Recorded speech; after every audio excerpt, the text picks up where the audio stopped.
Bíblia no livro de Salmos, capítulo 34. Salmo de número 34.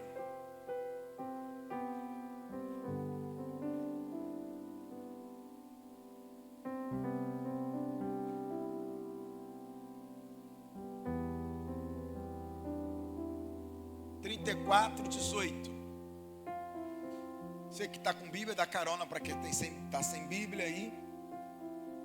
34, 18 e 19. Quantos acharam, diga amém? Perto está o Senhor dos que têm coração quebrantado, e Ele salva os de espírito oprimido. Muitas são as aflições do justo, mas o Senhor de todas os livra. Vou repetir. Perto está o Senhor dos que têm coração quebrantado, e Ele salva o de espírito oprimido. Muitas são as aflições do justo, mas o Senhor de todas o livra. Coloque a sua mão sobre o texto sagrado, vamos falar com Deus. Pai, esta é a tua palavra, ela é fiel e ela é digna de toda aceitação. Vaza de barro, mas está nas suas mãos. Fale conosco, no nome de Jesus. Amém, amém. Graças a Deus. Irmãos, nós vamos começando hoje, já ministrei no primeiro culto também. Nós estamos começando hoje uma série de mensagens, cujo tema é: o que fazer quando tudo vai de mal a pior? O que fazer quando tudo vai de mal a pior? Nós vamos ficar nessa jornada aí. Os domingos de janeiro a gente encerra no último domingo de janeiro. O que fazer? O grande desafio na nossa vida é que quando nós enfrentamos o dia mau, muitos não sabem o que fazer, ficam perdidos, não sabem de onde partir, buscar uma saída ou buscar uma solução. Eu quero começar hoje, né? A gente vai terminar no último domingo essa série de ministrações, para que possamos entender, porque todos nós um dia ou vivemos ou vamos viver o dia mau, o dia difícil, o dia desafiador. Talvez você esteja vivendo esse momento, talvez você esteja vivendo esse tempo. Se não, você aprendendo o que nós vamos aprender aqui hoje e nos próximos dias, vai te dar uma instrução para que você possa ter discernimento, sabedoria e conhecimento para saber o que fazer na hora certa e no momento certo. Por quê? Porque há momentos na nossa vida que parece que tudo está dando errado. O caos se instala. Parece que talvez você passa por um momento e você fala assim: o que eu posso fazer com essa situação? Às vezes você passa por um deserto terrível, descobre um diagnóstico, o médico senta na sua frente, pega o exame e te dá um diagnóstico terrível de uma doença pesada. Às vezes é uma notícia de um câncer de alguém, às vezes um problema de um coração, às vezes uma notícia de uma doença terrível. Às vezes é o desemprego que bateu na tua porta. Talvez você sofre pela dor da traição. Talvez você sofre em algum momento da tua vida, o filho caiu no mundo das drogas e você descobre uma doença, a notícia é que um parente está com câncer, e aquilo ali é terrível na tua mente. E aí você olha para um lado, olha para o outro, e parece que, pastor, tudo está indo de mal a pior. Tudo, parece que juntou tudo naquele dia e deu tudo errado. E é sobre isso que nós vamos falar, que talvez você esteja passando por um deserto, por um vale da sombra da morte. Talvez você esteja passando por um vale, um momento difícil. Mas a palavra do salmista, do Salmo 23, ele diz o seguinte: ainda que eu ande pelo vale da sombra da morte, não temerei mal algum, porque a tua vara e o teu cajado me consola. Mas o fato é que há momentos que nós vamos passar por essa dificuldade. Mas o texto que nós acabamos de ler diz que perto está o Senhor dos que têm coração quebrantado, e Ele salva os de espírito oprimido. E hoje eu quero falar sobre alguns pontos. Primeiro ponto que eu quero falar: o que fazer quando tudo vai de mal ao pior? Acolha a dor que você está passando. Parece um paradoxo, né? Porque na hora que a gente está passando, a gente quer se livrar. A gente quer fugir. A gente quer tirar de perto da gente o problema, não é isso? Não. Mas o contrário que nós devemos fazer é acolher o sofrimento. É acolher a dor. Aceitar a dor é permitir que Deus comece a curar aquilo que o orgulho tentou esconder. Acolher a dor é permitir que Deus comece a curar aquilo que o orgulho tentou esconder. Quando a dor é negada, se multiplica. Agora, quando a dor é acolhida, ela se transforma. Presta atenção aqui. Quando a gente nega a dor, ela aumenta. Quando a gente nega a dor, ela se multiplica. A dor aumenta. Quanto mais a gente nega ela, quanto mais a gente finge que ela não existe, ela aumenta. Mas quando a gente acolhe a dor, ela se transforma. Negar a dor é adiar a cura, mas encarar a dor é abrir a porta para o recomeço. Está doendo? Está doendo. Está machucando? Está machucando. Diz para Deus aonde que está doendo. Nós precisamos acolher. A Bíblia diz no Salmo 126, versículo 5, que aqueles que semeiam com lágrimas, colherão com alegria. O que isso significa? Que toda lágrima é uma semente. Deus está vendo a sua lágrima sendo derramada. E Deus vai preparar uma colheita com alegria. Mas a gente não pode negar a fase da lágrima. A gente não pode negar a fase da dor. Aqui, irmãos, é o evangelho da vida real. Vocês estão comigo aqui? Ou seja, não tem como negociar isso. Não tem como negar a dor. Negar a dor é como você recusar plantar aquilo que mais tarde Deus vai te usar para florescer. Se você nega a dor, você está recusando de plantar algo que amanhã vai ser justamente essa dor, essa lágrima, que vai ajudar a florescer o que Deus tem para a tua vida. Tem alguém aqui comigo? Diga amém. Nós precisamos acolher a nossa dor. Sabe qual é o problema? É que muitas das vezes a gente é duro com a gente. A gente é muito tolerante com a dor do outro, mas quando é na nossa vez, a gente vira o nosso próprio carrasco. Tem gente que não precisa nem do diabo, ele mesmo é o próprio diabo da vida dele. Tem alguém aqui? Olha o culto, começo do culto de doutrina, né? Apertou. Tem gente que o diabo fala assim: essa aí não foi eu não, essa aí foi você, e você é o próprio demônio aí. Porque tem gente que, meu irmão, ela consegue se transformar, viu, no próprio inferno. Ou seja, o problema é que muitas das vezes nós somos duros, cobramos, exigimos, nos punimos o tempo todo, somos duros com a gente mesmo, a gente não se acolhe. Vocês estão comigo aqui? A gente não se acolhe. Isso é um pouco de arrogância também. Isso é um pouco de soberba. Eu conheço gente que fala assim: pastor, conta comigo para ajudar quem você quiser. Eu estou aqui para ajudar todo mundo. Mas quando chega na própria vez, não, eu não preciso de ajuda de ninguém. Isso é arrogância. É soberbo, porque você está pronto para ajudar todo mundo. Mas na hora que o calo aperta para você, você quer ser o bonitão, a bonitona. Quer mostrar que é super-homem, mulher maravilha. Ei, presta atenção. Ah, mas pastor, mas a gente tem que ser autorresponsável pelos nossos problemas. Sim, ser autorresponsável é uma coisa. Agora, a autopunição é outra coisa. Porque muitas pessoas estão se punindo o tempo todo, mas não estão se responsabilizando. Quem está comigo, diga amém. Acolhimento não é se fazer de vítima. Acolhimento não é reclamar o tempo todo. Acolhimento não é desistir. Acolhimento é admitir a verdade sobre si mesmo, para que Deus pode tocar onde dói. Então, acolhimento, meu irmão, não é você se fazer de vítima. Não é você reclamar o tempo todo. Acolher é você ouvir a sua dor. É você entender é você ver aonde que está a verdade da sua dor. É admitir a verdade de quem você é sobre si mesmo, para que Deus possa tocar onde dói. Será que Deus tem autorização sua para tocar onde dói? Senhor, está doendo aqui no meu coração. está doendo nos seus negócios, está doendo na sua família, está doendo no seu emocional, está doendo nos seus relacionamentos. Quem está entendendo, diga amém. Muita gente confunde autorresponsabilidade com autopunição. Pastor, tem que ser responsável, sim, mas ser autorresponsável não é ficar se autopunindo o tempo inteiro. A autorresponsabilidade cura, mas a autopunição adoece.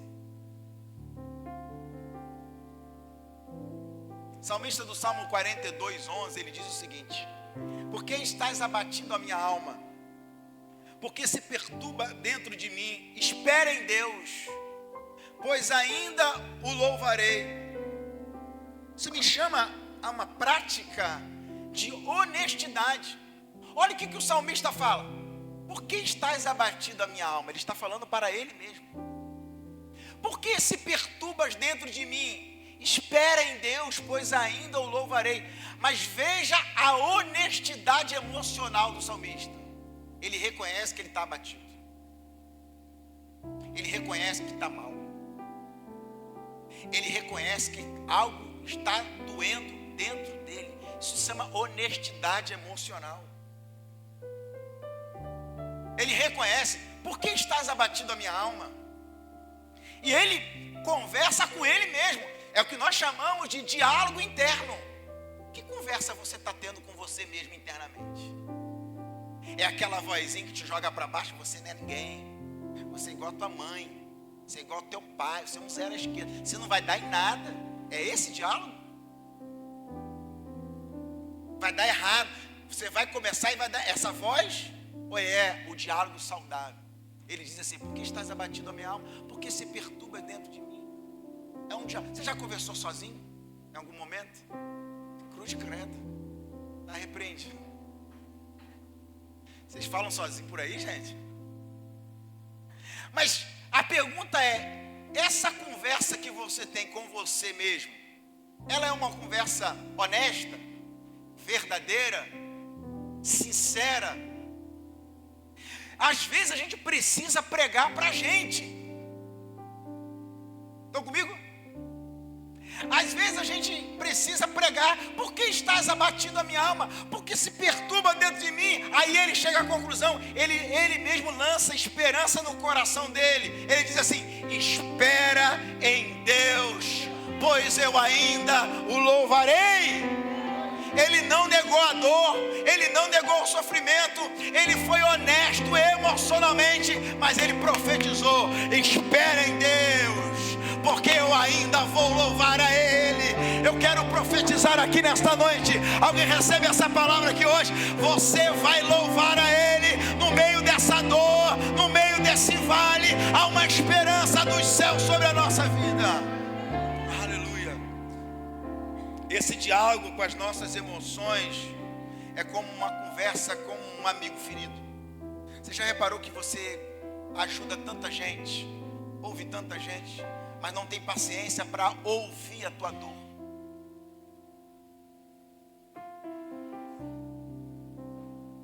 Não acolhe o seu sofrimento. Mas você perguntando para Deus, você vai ter todas as respostas? Não. Deus vai te responder tudo? Não. Mas você terá uma direção. A direção é: mesmo eu não tendo todas as respostas, eu decido confiar, porque o justo viverá pela fé. O justo não precisa entender tudo. O justo não precisa de todas as respostas. O justo não precisa de todas as explicações. O que o justo precisa? De fé para permanecer firme. Precisa de confiança. Precisa de fé. Precisa de buscar a Deus. Eu não entendo, mas eu confio. Eu não entendo, mas eu creio. Eu não entendo, eu não tenho todas as respostas, mas eu sei que Ele cuida de mim. Eu sei que Ele me guarda. Eu sei que Ele me protege. Alguém recebe essa palavra? Diga amém. Aceitar, acolher não é desistir, é recomeçar, é começar. Por que, pastor? Por que eu tenho que aceitar? Porque aquilo que você não reconhece, você não muda. Aquilo que você não identifica, a gente não transforma. Como é que eu vou mudar algo se eu não identifico? Como é que o médico vai curar alguém de uma doença sem fazer o diagnóstico? Ele precisa identificar o que tem. O médico, ele precisa diagnosticar, ele precisa identificar, para depois tratar. Então, aquilo que eu não identifico, eu não mudo. Aquilo que eu não reconheço, eu não transformo. Por isso que a gente precisa fazer esse exercício de entender que a cura passa também pelo acolhimento. Olha que paradoxo. É justamente eu aceitando que as coisas mudam. Quando eu acolho a situação que eu estou vivendo, eu ganho força para poder mudar este quadro. E não é fugindo disso, eu não aceito isso. A gente até ora assim, né? Está repreendido. Você está repreendido. Mas essa é a realidade que eu estou vivendo. E eu vou encarar essa realidade como ela é. E continuo crendo que Deus pode quebrar cadeias. Continuo crendo que Deus pode curar. Mas é essa a estação que eu estou vivendo. Então eu encaro essa fase da vida. Aceitar a estação que você está vivendo. Meu irmão, tem fase e fase. Está claro isso aqui? Aceitar o limite do momento. Tem limite. Aceitar a dor do momento. Aceitar o recomeço pela verdade. Então como é que você quer recomeçar se você não está sendo verdadeiro com a situação, com o quadro atual? Não está sendo honesto emocionalmente. A fé não nasce daquilo que nós negamos. Fé não é negacionismo. Fé não é fingir que nada está acontecendo. Fé não é você negar a realidade. Não. Fé nasce da nossa sinceridade com Deus. É real essa fase difícil? É real o que está acontecendo? É. Mas eu creio que o meu Redentor se levantará. Você leu que Deus está perto de quem tem um coração quebrantado. Irmãos, olha para mim. Deus não exige que a gente seja forte. Deus exige que a gente seja sincero e verdadeiro. Não, eu preciso ser forte, pastor. Eu preciso ser forte, eu preciso ser forte. Não, Deus quer que você seja sincero. Sincero. E aí nós temos que tomar cuidado para não ser o próprio carrasco. Cuidado, irmãos, para você não se tratar pior do que o seu próprio inimigo. Se joga para baixo o tempo inteiro. É claro que existe responsabilidade, mas às vezes a gente precisa ter misericórdia com a gente. Se Deus é misericordioso, por que a gente não é?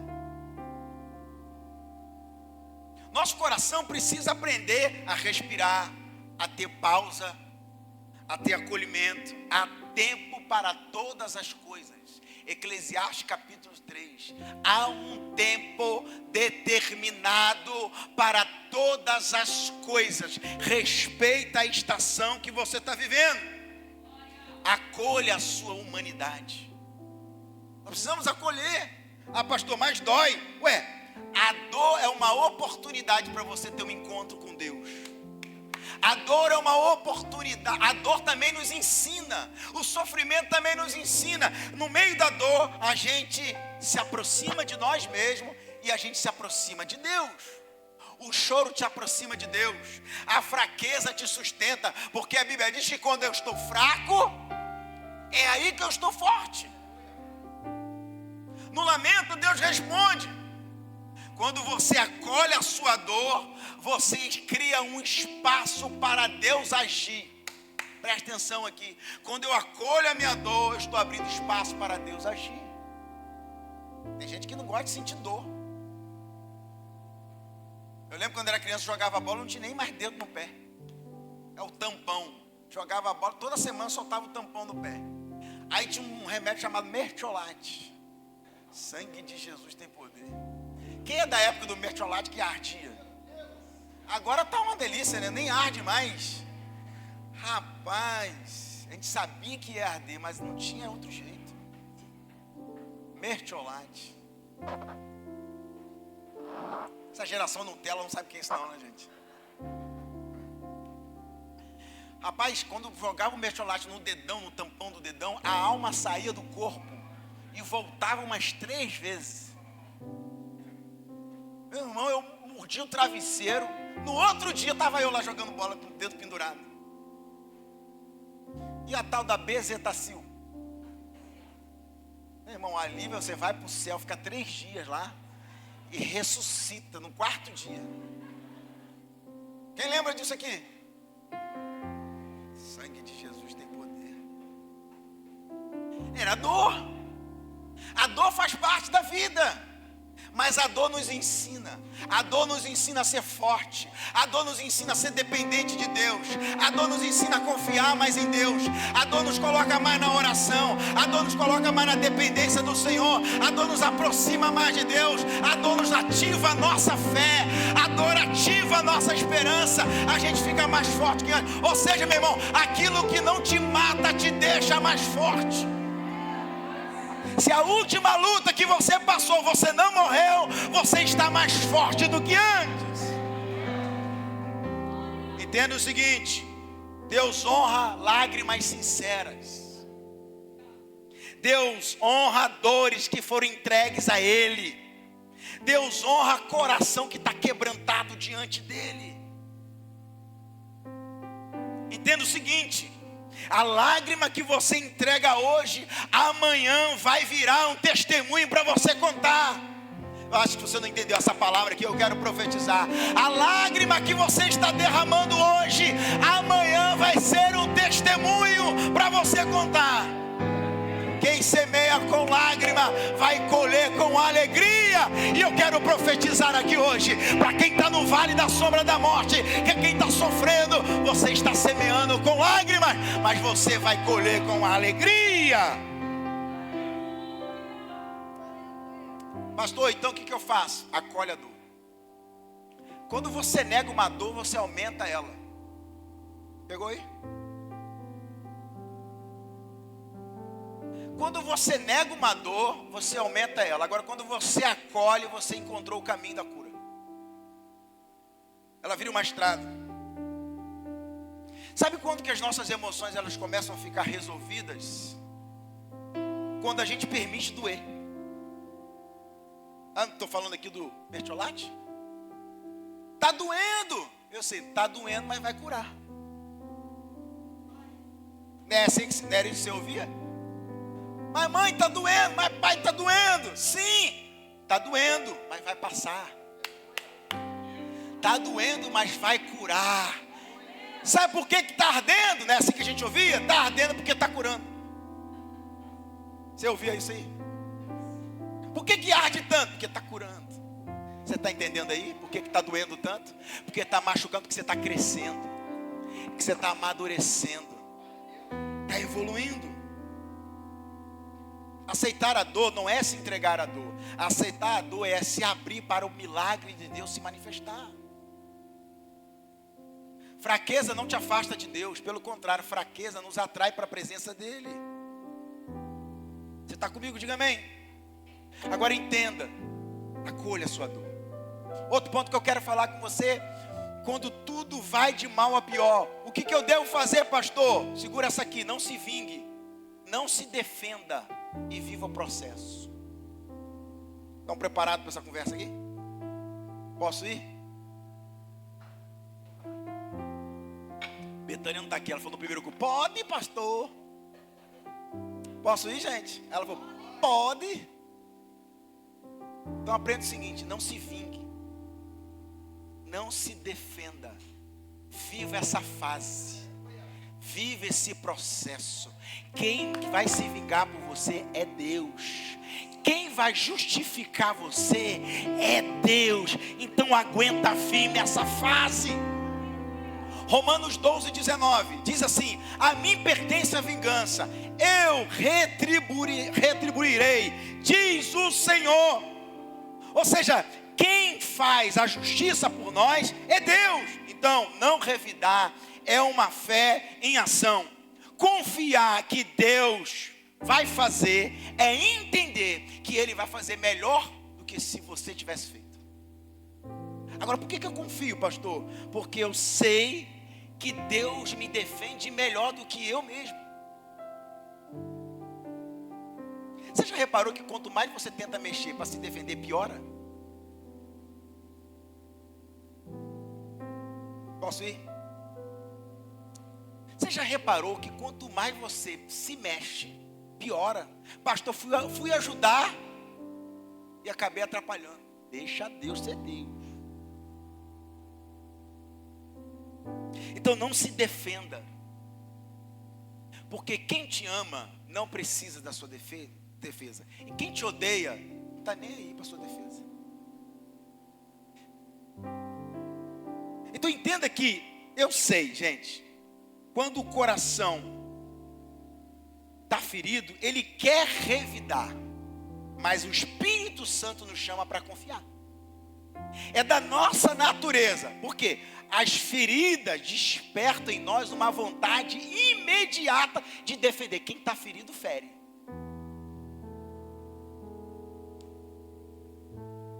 Quem está ferido, fere.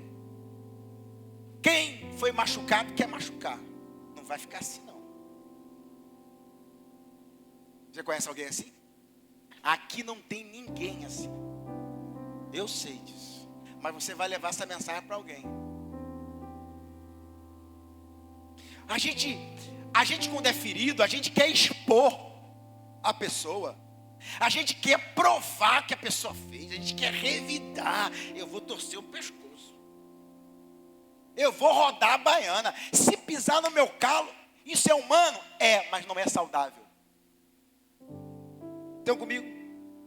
A vingança, gente, traz até um alívio momentâneo. Mas aprisiona você a vida inteira. Vou repetir. A vingança traz um alívio momentâneo, mas te aprisiona a vida inteira. Mas o perdão é o contrário. O perdão dói no começo, mas te alivia a vida inteira. Não. Alguém pegou essa palavra aqui hoje? O perdão dói na hora, mas te alivia a vida inteira. Quem se vinga, fica aliviado no momento, mas fica aprisionado a vida inteira. Agora, quem decide perdoar, dói tudo na hora, mas depois você fica aliviado. Alguém recebe essa palavra aqui hoje? Levante a sua mão e dá glória a Deus. Um pensador chamado Tertuliano, ele falou algo interessante. Você quer se vingar de alguém por um instante? Ele perguntou, você quer se vingar de alguém por um instante? Ele retribua essa pessoa, a vingança. Agora, você quer se vingar dessa pessoa para sempre? Perdoe essa pessoa.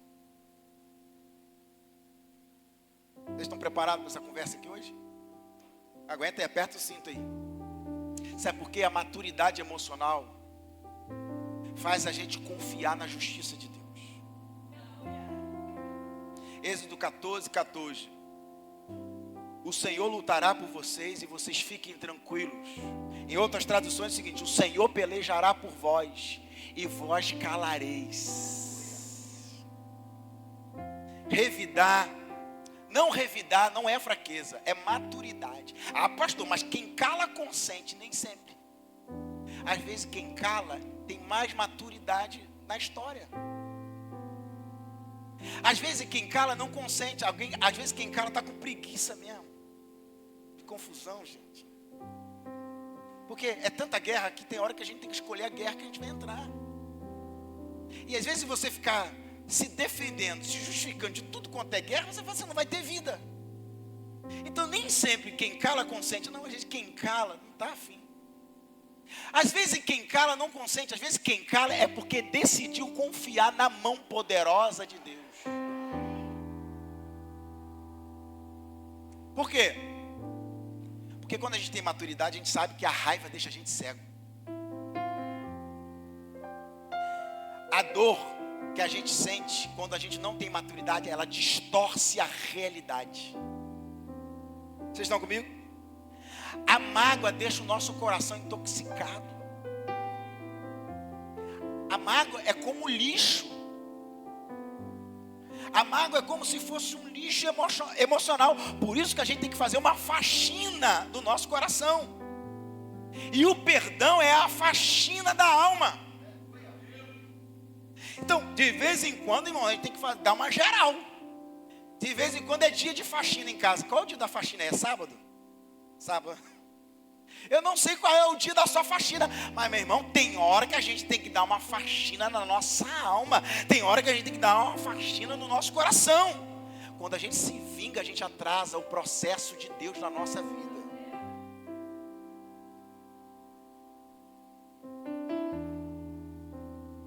Estão comigo?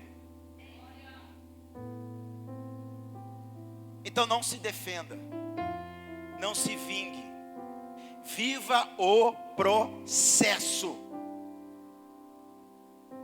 Quando você se cala, não é covardia, é discernimento. Olha só, irmão, silêncio certo, na hora certa, é uma linguagem de sabedoria. Sabe por quê? Que a vingança, ela desperta o pior que a gente tem. Você já fez um monte de besteira com a cabeça quente, como é que você ficou depois? Mal.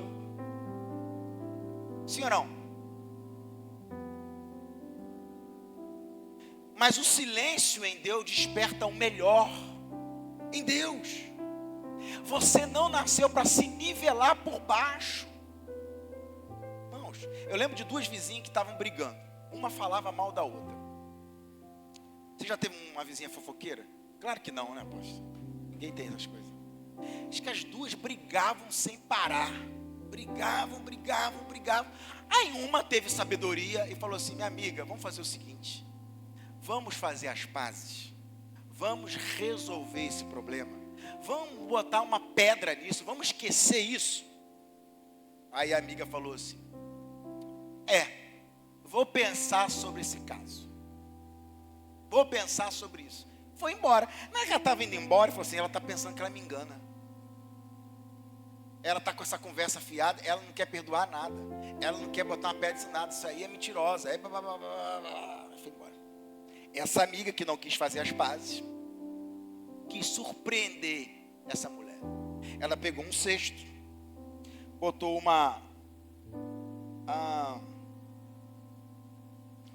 forrou com papel de presente, colocou esterco de boi. E escreveu uma carta e falou assim, bem debochada, né? Falou assim: eu ouvi sobre a sua proposta e eu estou te mandando essa carta, esse bilhete, para te mandar este presente. Bem debochada, bem afrontosa. Ela abre, vê esterco. E o que ela faz? Nada. O que ela responde? Nada.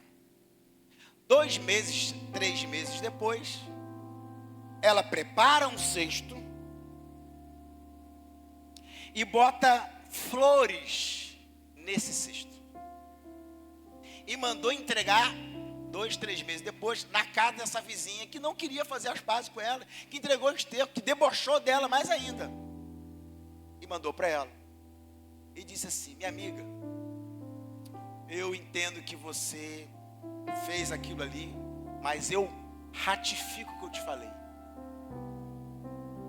Eu quero viver bem com você. Eu quero viver em paz com você. Inclusive, está aqui dentro desse cesto várias flores que eu plantei com o esterco que você me deu. Porque cada um oferece aquilo que tem. E eu ofereço para você o meu melhor. Eu quero fazer as pazes com você. E eu quero viver em paz com você. Cada um oferece aquilo que tem. Você não pode se nivelar por baixo. Não é porque alguém agiu baixo com você e você vai agir da mesma maneira. A Bíblia diz em Salmo 34, 14: aparte-te do mal, faz o bem, busque a paz e segue-a. O perverso oferece maldade. Quem está ferido vai querer ferir, mas o maduro oferece a nobreza.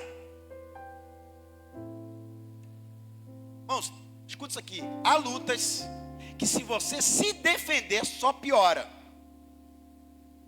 Vocês estão comigo? Agora, tem guerras que Deus só entra se você sair.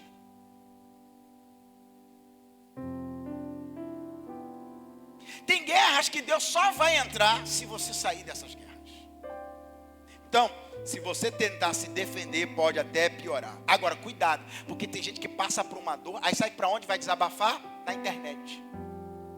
Tem gente que a internet é o tribunal da sua justiça. Tem gente que brigou com o cachorro, vai para a internet. Tem gente que brigou com o gato, vai para a internet. Brigou com o vizinho, vai para a internet. Aí bota em direto na internet. Transforma a sua dor em conteúdo de internet.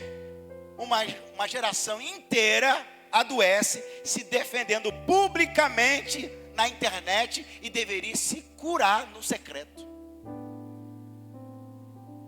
Com Deus, meu irmão, é no secreto, não é na internet. Com Deus é na internet, com o psicólogo, na terapia, com os amigos maduros, você pode até conversar, mas na internet,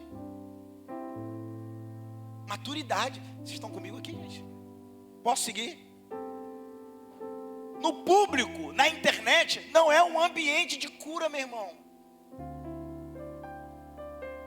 Deixa Deus escrever a sua história. Se você não controla uma situação, entrega para Deus. Deixa Deus escrever o final da sua história. Você não controla o ataque. Você não consegue controlar a maldade de ninguém. Você não controla a maldade de ninguém. O que você pode controlar é a sua resposta para isso. Você não controla a maldade de alguém, mas a sua resposta você pode. Deus honra quem escolhe honra. Deixa Deus se vingar por você e começa a deixar Deus mover sobre você. Deixa Deus te provar. Deus prova por você. Quando você deixa de se justificar, Deus justifica por você. Quando você deixa de provar, Deus prova por você. Quem está comigo, diga amém. Seu silêncio tem mais poder do que a vingança na vida do outro. Dá para ficar no raso a vida inteira do evangelho, meu irmão. Está na hora de sair desse berçário gospel, sair desse berçário do evangelho. Está na hora de crescer e amadurecer. Você não precisa provar nada para quem não quer acreditar em você. Pior coisa é você tentar se explicar para quem decidiu não te entender. Será que vale a pena se defender? Seu valor não depende de quem te acusou. Seu valor depende de quem te chamou. Mas pastor, Deus tarda. Deus não tarda, Deus amadurece. Então, a vingança vai te prender, mas se você confiar em Deus, vai te libertar. Quem está comigo, diga amém. Por isso nós precisamos entender o poder curador do perdão. O perdão muda o passado, pastor? Não muda o passado, mas liberta o seu coração para o futuro.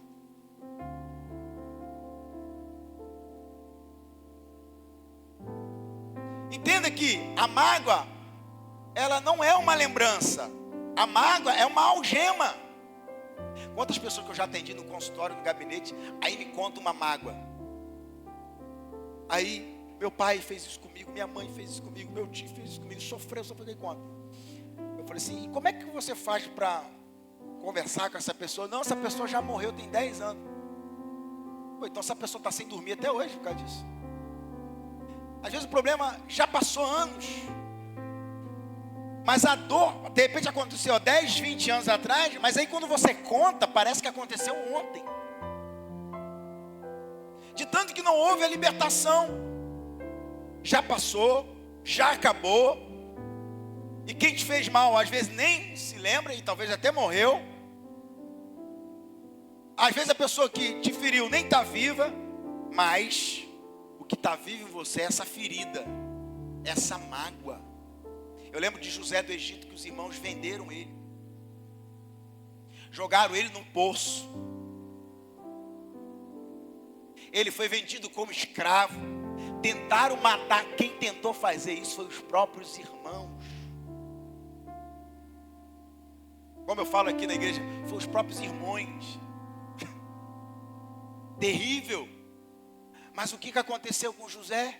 José chega para os irmãos, lá em Gênesis, acho que no capítulo 50, fala assim: o mal que vocês fizeram contra mim, Deus transformou em bondade. Quem está entendendo o que Deus está falando aqui hoje? Você acha que José ia se tornar governador do Egito carregando mágoa? Não. Deus fez e zera o teu coração, José. Tu limpa o teu coração, porque você não pode governar com mágoa, você não pode governar com rancor. José abençoou as nações, abençoou os seus irmãos, ainda disse para os irmãos: o mal que vocês me fizeram, Deus transformou em bondade. Eu tenho uma palavra aqui para você: libera perdão, porque toda maldade que se levantou contra você, Deus está usando para te abençoar e para te promover. Romanos capítulo 8, versículo 28: todas as coisas contribuem para o bem daqueles que amam a Deus, chamados segundo o teu propósito. Até a maldade que te fizeram, Deus vai te usar para te levantar. Então libera perdão para essas pessoas. Alguém está aqui comigo? Levanta a sua mão e dá glória a Deus. Perdoar não é aprovar o que a pessoa fez, não é isso. Perdoar não é dizer o que vocês fizeram foi certo. Não me machucou. Perdoar não é dizer o seguinte: olha, eu perdoo porque nem me machucou. Machucou sim. Doeu sim. Perdoar não é dizer assim: não doeu. Claro que doeu. Não estamos falando aqui de ser honesto emocionalmente. Doeu. Perdoar é você dizer assim: machucou sim. Doeu sim, mas eu não deixo isso me aprisionar mais. O perdão tira o controle da dor e devolve o controle para a vida. Você volta a respirar, você volta a ter vida, você volta a ter brilho nos olhos, você volta a sorrir.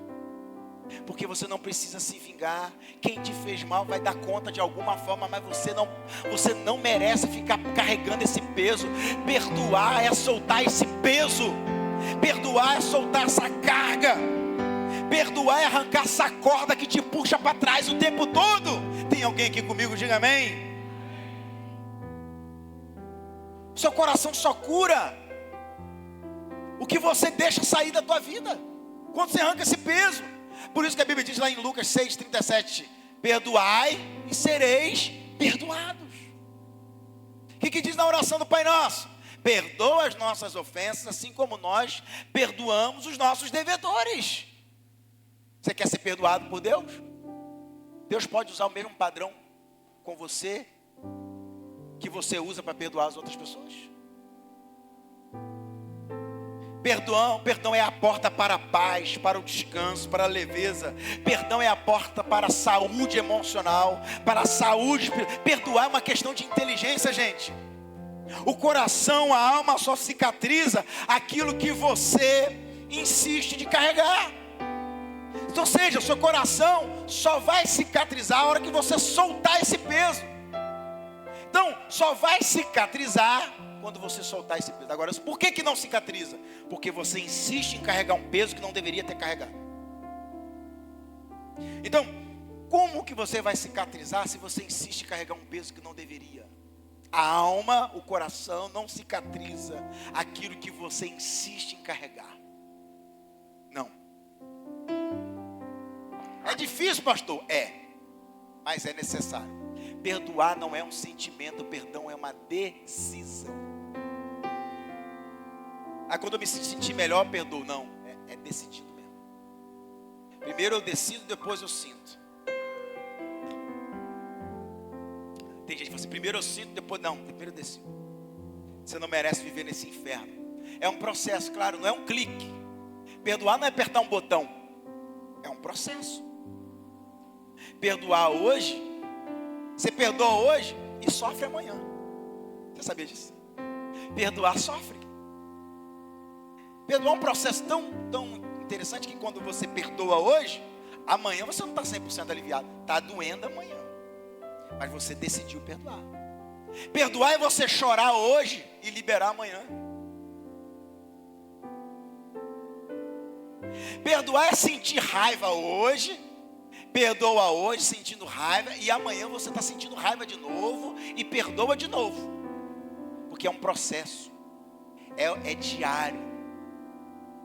É uma decisão diária. É um exercício. Perdão é diário. É um exercício. que vai drenando a tua dor. Daqui a pouquinho aquela dor vai diminuindo. Vai diminuindo. É como se fosse um dreno. Vai tirando, vai tirando, vai tirando aquela dor. Até o que sobrar, vai sobrar apenas paz. Perdoar é diário. Dói, perdoar dói. Amanhã vai doer, dói, mas dói menos. Depois de amanhã vai doer, quando eu perdoar, vai, mas vai doer menos. Daqui um mês eu vou perdoar, vai doer, mas vai doer menos que doía um mês atrás. Não é instantâneo. Perdoar não é igual miojo, não, mano. Você bota lá 3 minutos, está tudo pronto. Não. É diário. Perdoar é soltar a corda que te puxava para trás. A mágoa te prende naquilo que te aconteceu, mas o perdão te aproxima cada dia mais da presença do Senhor na sua vida. Você merece viver em paz. É claro que você vai perdoar, vai esquecer de tudo? Claro que não. Mas perdoar não é esquecer. Perdoar é não deixar isso te aprisionar mais. É você olhar para a pessoa que te fez mal, você fala assim, cara, eu tenho até misericórdia dessa pessoa, que destruiu a própria vida para tentar fazer mal a alguém que não deveria ter feito mal. Eu nunca vi uma pessoa fazer mal. Uma hora a conta chega. Não prevalece. É claro que você vai ver alguém mal se dar bem, vai. Você vai ver alguém mal se dar bem, vai. Você vai ver alguém mal conseguir conquistar, vai. Mas em algum momento, a conta vai chegar. A justiça vai ser feita. A sua vida respira melhor quando você solta esse peso que está no seu coração. Perdoar é uma questão de inteligência. Eu imagino José. Eu preciso perdoar meus irmãos. Olha a posição que Deus está me colocando. Não posso estar em mágoa. Não posso estar em rancor. Os grandes problemas que nós temos na vida é falta de perdão. Eu creio no poder curador do perdão. Solta esse peso hoje na sua vida. Solta esse peso da mágoa. Eu sei que você tem até razão do mal que te fizeram. Não estou tirando a tua razão. Você tem razão da maldade que fizeram. Você tem razão. Você foi vítima de uma situação. Foi uma injustiça que você sofreu. Eu sei. Mas você precisa seguir a tua vida. Precisa seguir em paz. Precisa seguir com Jesus no coração. Precisa seguir leve. E geralmente quando a gente tem dificuldade de perdoar, o que Deus faz? Coloca um monte de unha encravado no meio do caminho da gente. Até a gente aprender a perdoar. Não é assim, gente? Se a gente tem dificuldade de amar, o que Deus coloca? Gente difícil no nosso caminho para te amar. Está entendendo? Deus vai colocando isso na nossa vida. Vocês estão comigo, gente? Só está começando, tá, gente? Por hoje está bom aqui. Eu quero deixar essa palavra no seu coração. Semana que vem a gente continua. Tem mais coisas dos céus sobre as nossas vidas. Amém? Vamos ficar